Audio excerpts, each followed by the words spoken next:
राजस्थान के लोकसभा चुनाव के बाद भी बीजेपी की सियासत में हलचल मची हुई है। बीजेपी का टारगेट अब 5 विधानसभा सीटों पर होने वाले उपचुनाव पर टिका हुआ है। इधर बीजेपी के पूर्व प्रदेशाध्यक्ष सतीश पूनिया को हरियाणा का बीजेपी प्रभारी बनाया गया है।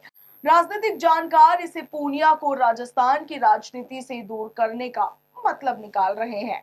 वहीं भाजपा के पूर्व नेता प्रतिपक्ष राजेंद्र राठौड़ को लेकर भी जमकर सियासी चर्चा बनी हुई है। राजेंद्र राठौड़ का राजनीतिक भविष्य और अगली भूमिका क्या होगी, इसको लेकर भी कयास लगातार लगाए जा रहे हैं। सियासत में सवाल घूम रहा है कि सतीश पूनिया को तो हरियाणा का प्रदेश प्रभारी बना दिया, मगर विधानसभा चुनाव हारने के बाद राजेंद्र राठौड़ का राजनीतिक वनवास कब समाप्त होगा, आखिर उनका नंबर कब आएगा, इसे लेकर भी चर्चाएं जोरों पर है। आपको बता दें कि राजस्थान बीजेपी के दोनों दिग्गज नेता सतीश पूनिया और राजेंद्र राठौड़ विधानसभा चुनाव हार गए थे।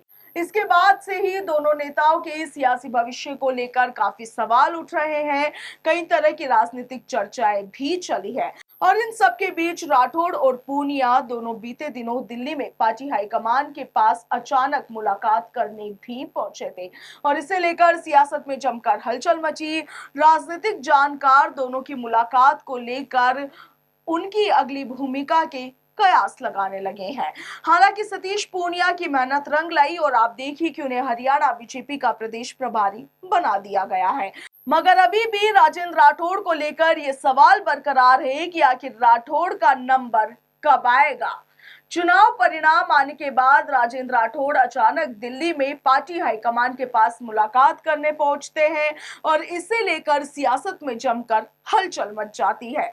सियासी गलियारों में चर्चाएं तेज हो गई है कि क्या राठौड़ को अब कोई बड़ी जिम्मेवारी मिलने वाली है, मगर फिलहाल अभी तक ऐसा कुछ हुआ नहीं।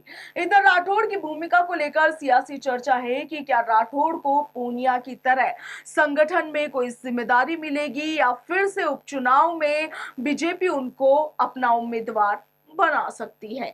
आपको बता दें कि राठौड़ लगातार 6 बार राजस्थान विधानसभा के सदस्य रह चुके हैं, मगर पिछले चुनाव में बड़े आश्चर्य तरीके से उन्हें हार का सामना करना पड़ा।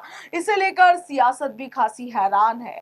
ऐसे में एक कयास ये भी है कि राजेंद्र राठौड़ की अप्रत्याशित हार के बाद बीजेपी फिर उन्हें उपचुनाव में मौका दे सकती है।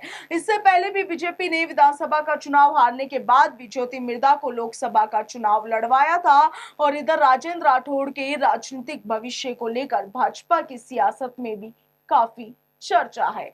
इस दौरान एक समाचार पत्र के डिजिटल प्लेटफॉर्म से इंटरव्यू के दौरान पूनिया से पूछा गया कि आपको हरियाणा की जिम्मेवारी मिल गई है, मगर राजेंद्र राठौड़ का राजनीतिक भविष्य क्या होगा। इस पर पूनिया ने कहा कि आजकल की राजनीति 365 दिन की हो गई है, कोई भी व्यक्ति खाली नहीं रहता। इसके लिए पार्टी उस व्यक्ति की योग्यता के मुताबिक उसे जरूर काम देती है। उन्होंने संभावना जताई है कि राजेंद्र राठौड़ को भी पार्टी किसी न किसी प्रकार से समायोजित जरूर करेगी, यानी कि पार्टी राठौड़ को भी कोई जिम्मेदारी जरूर देगी। आपका क्या कुछ कहना है, कमेंट सेक्शन में जरूर लिखिएगा। फिलहाल के लिए इतना ही। नमस्कार।